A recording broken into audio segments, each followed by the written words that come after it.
Hey ladies and gentlemen, I am Raisa Monte and I will take us through a very easy exercise routine from head to toe. I will guide us through a series of exercises that includes warm-up, stretching, flexibility, and cool-down exercises. Warm-up. Exercise number 1, neck rolls. Start by gently rolling your neck in a circular motion, first clockwise and then counterclockwise. This exercise helps warm up your neck muscles and get ready your body for the rest of the routine. Exercise number 2, shoulder rolls. Stand up nice and tall and roll your shoulders forward in a circular motion and then roll them backwards. Shoulder rolls loosen up your shoulder muscles and prepare them for the exercises ahead. Stretching. Exercise number 3, side to side reach.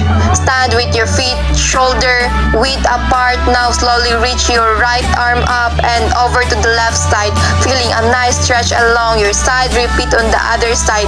This exercise helps stretch your side muscles and improve flexibility. Exercise number 4, 2 touches. Stand with your feet hip width apart.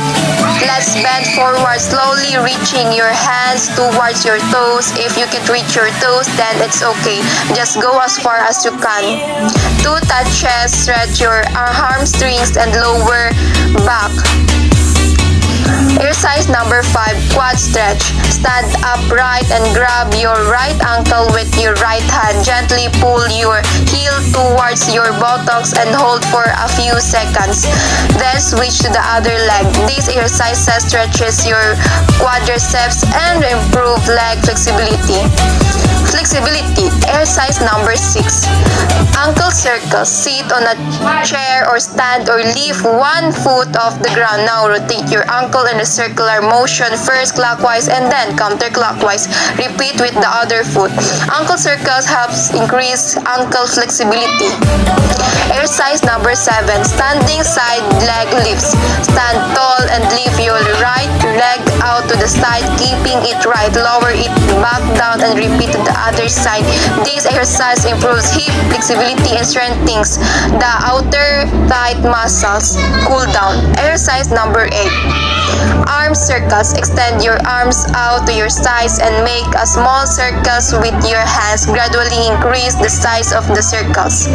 These exercises helps cool down your upper body and improves shoulder mobility. Lastly, exercise number 6, deep breathing.